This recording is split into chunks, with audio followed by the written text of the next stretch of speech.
Welcome, everybody. My name is Carter Froelich, and I'm the managing principal of Launch Development Finance Advisors. And over the last 30 plus years, we've been working solely with the private sector to finance infrastructure and reduce cost, mitigate risk, all with the sole purpose of enhancing project profitability.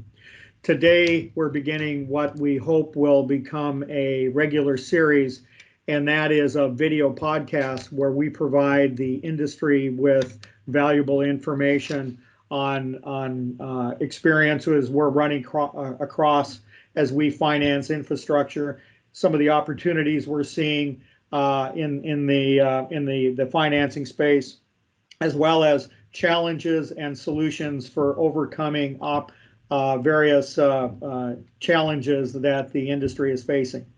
Today, I will be presenting with the reimbursement manager of Launch.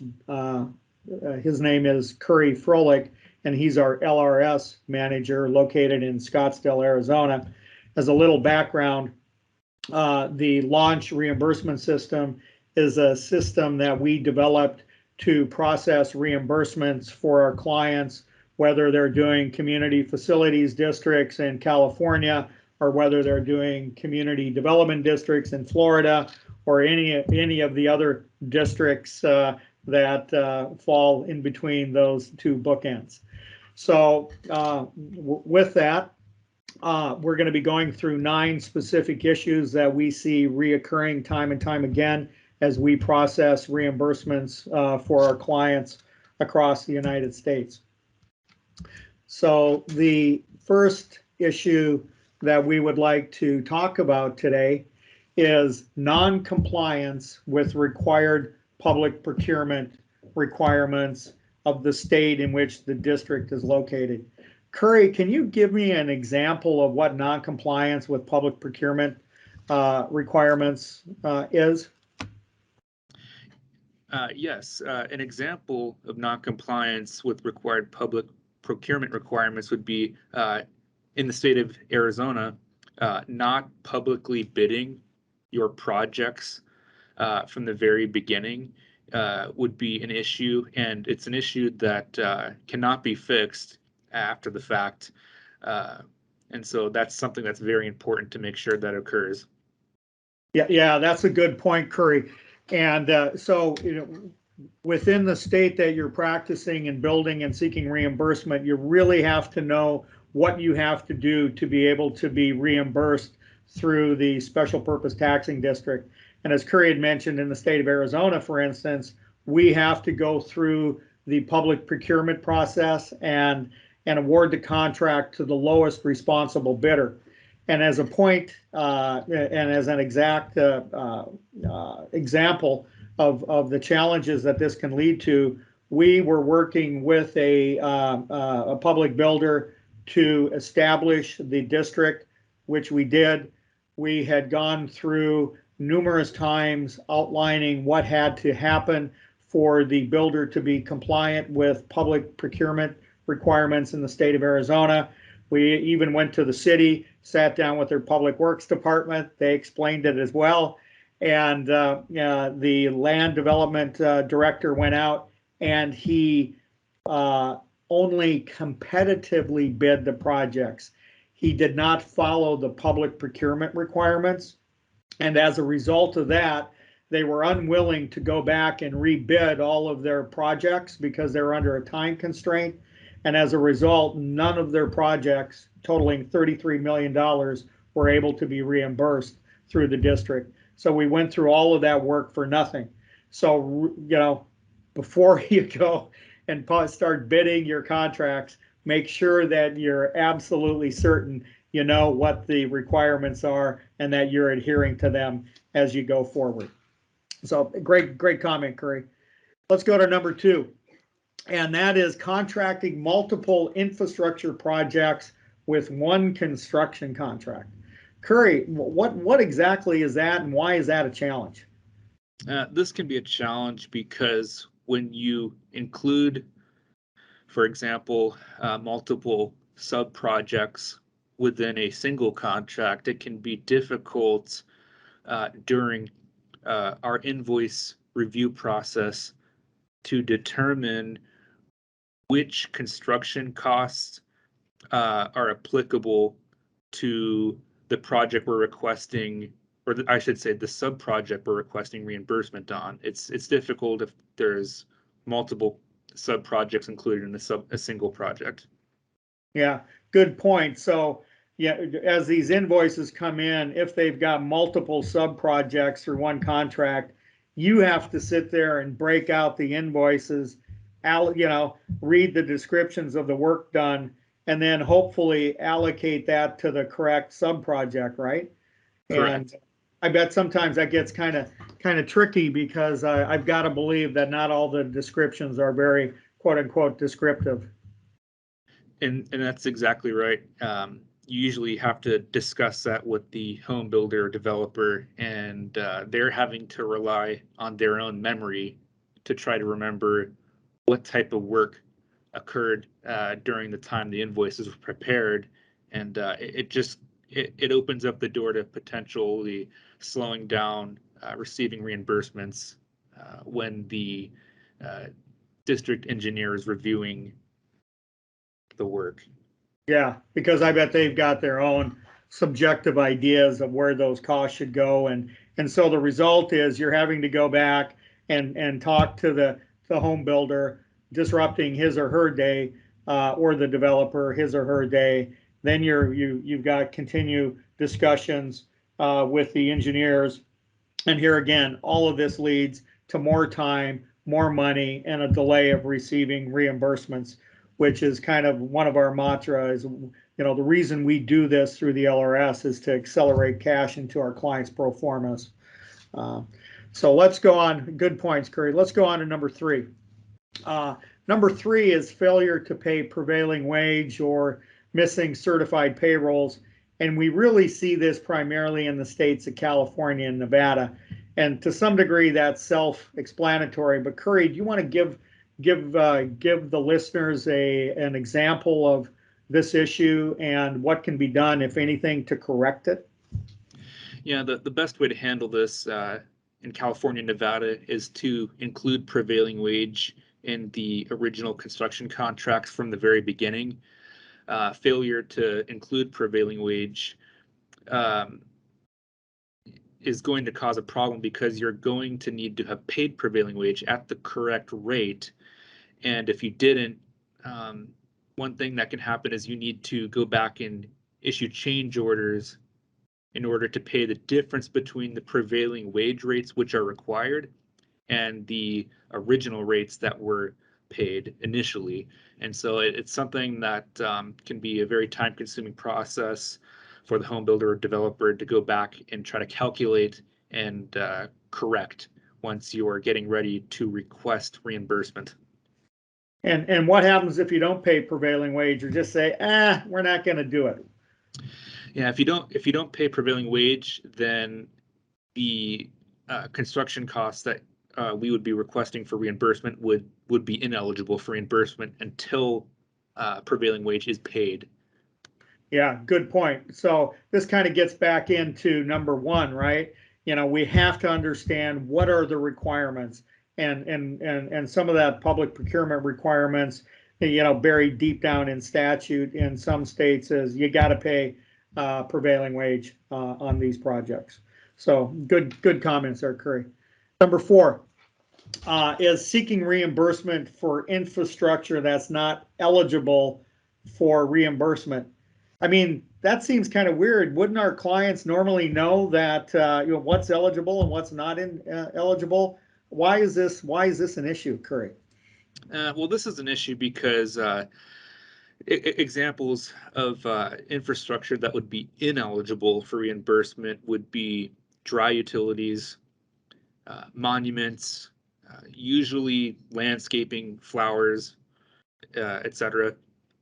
And in order, in private development, of course, in order to avoid this issue, the best way to go about doing that is to prepare a well-vetted list of construction costs that have been determined to be eligible and ineligible at the very beginning of the project.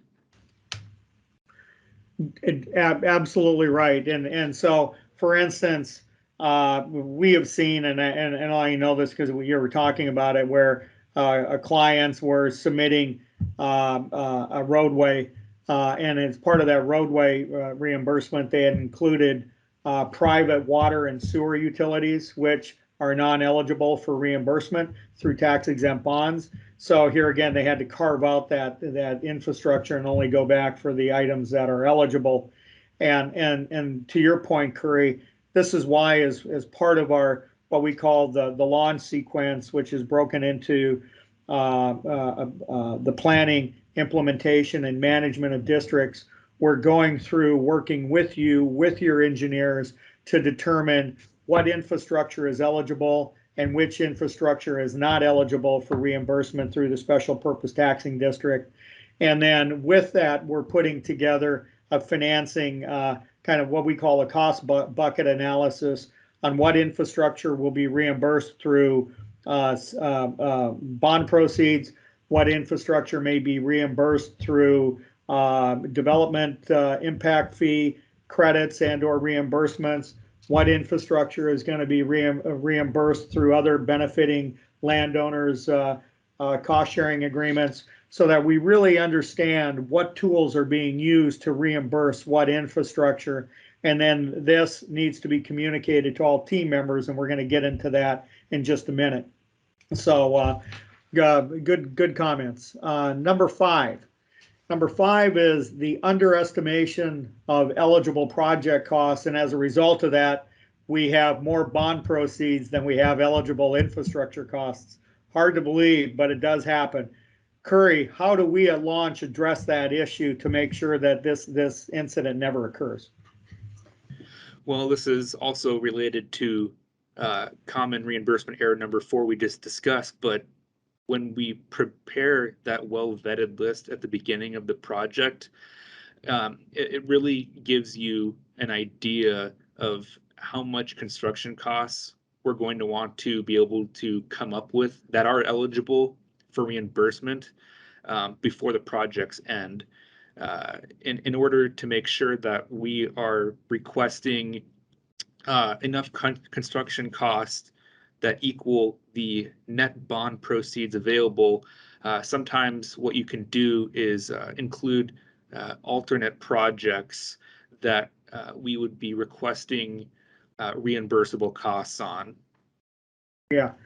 So, to kind of rephrase what you just said, as part of the launch sequence and our planning, we're going in, we're determining the market-driven bonding analysis of our project, making sure that at the end of the day, our effective tax rate is competitive with the surrounding environment, and that the resulting bond proceeds we're able to estimate and in terms of what we anticipate to receive over the life of the project and net construction proceeds, and then making darn sure that we have more eligible costs than what we're estimating in terms of reimbursable bond proceeds, to make sure that we'll always have more reimbursable costs than bond proceeds.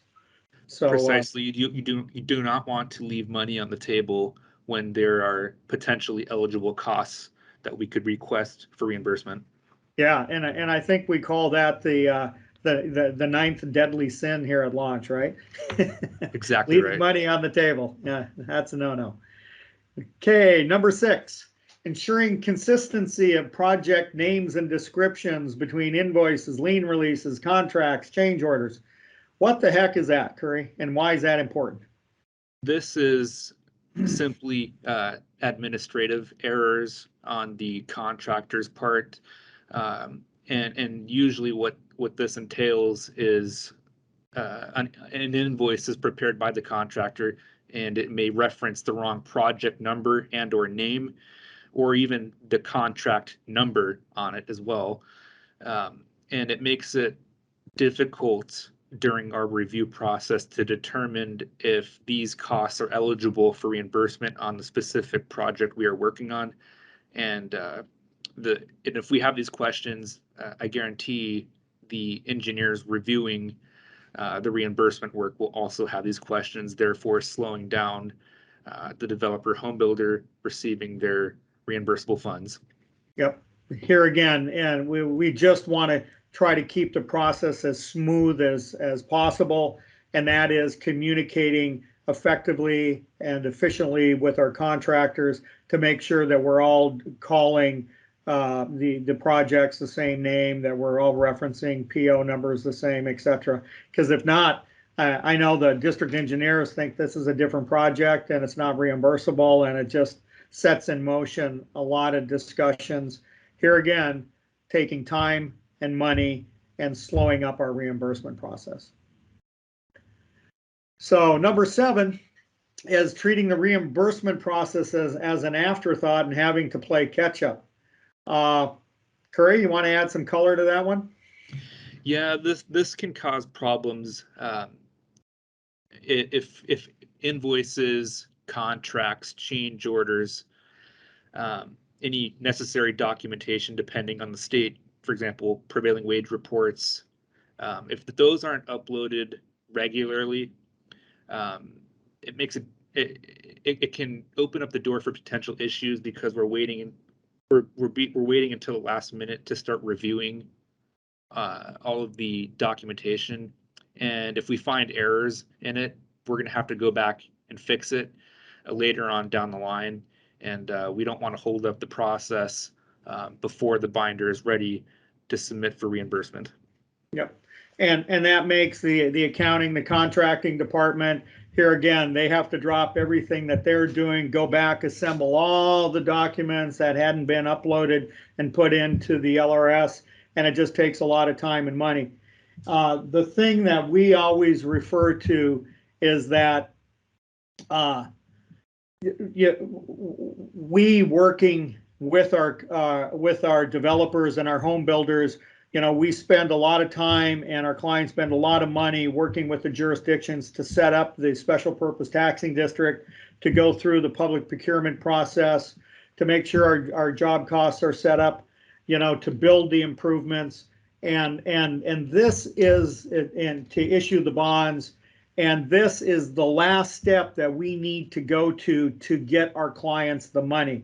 So this is where the money shows up.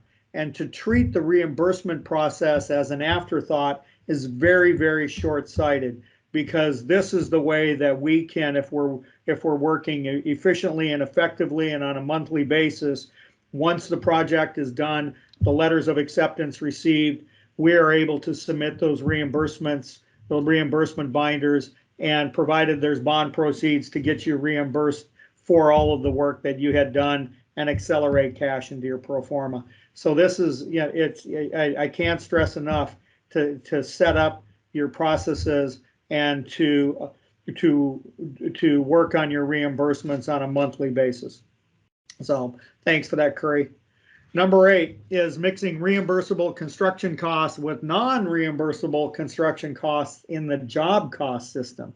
Now, Curry, we had talked about this previously, mixing reimbursable with non-reimbursable costs, but why is it important not to mix them in the job cost system of the developer or builder?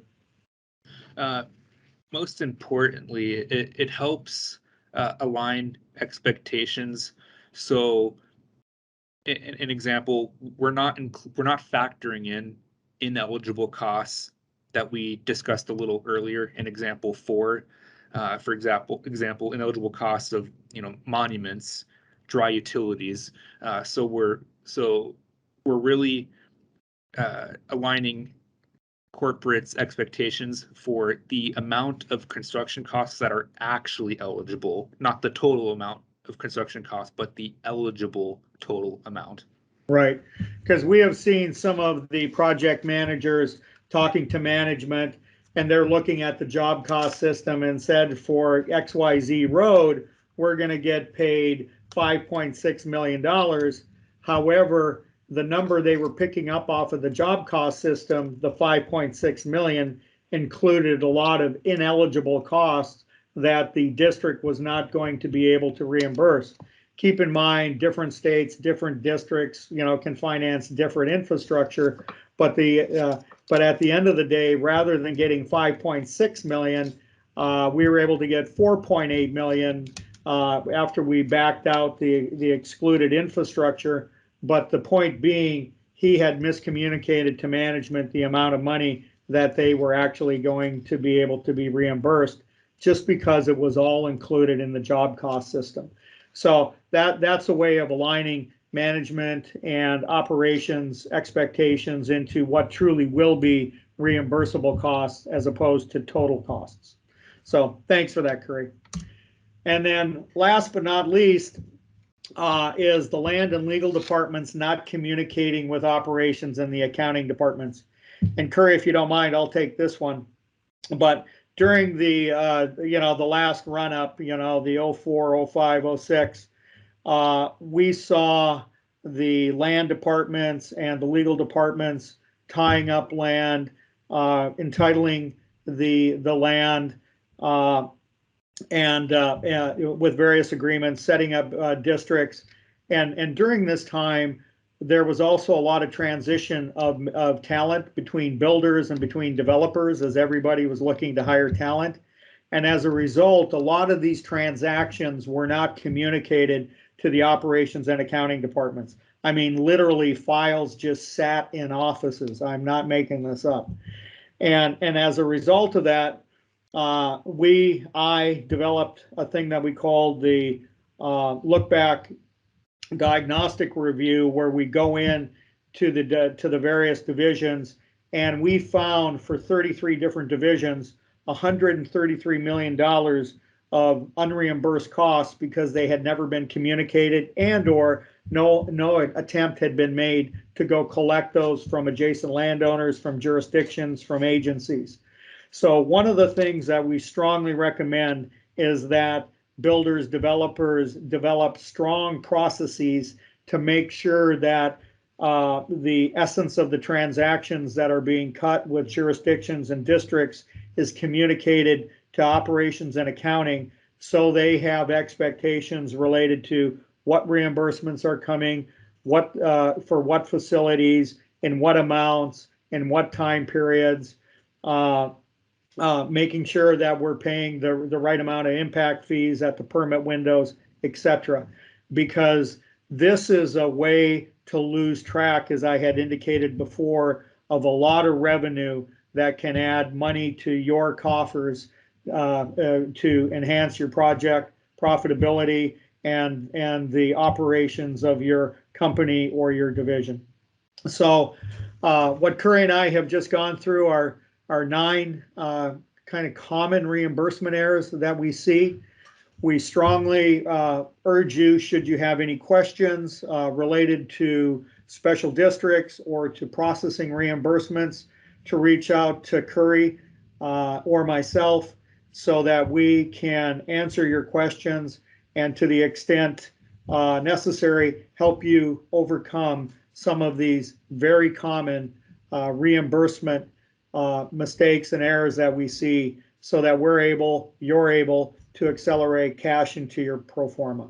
Thank you very much for your attention, and we look forward to being of service.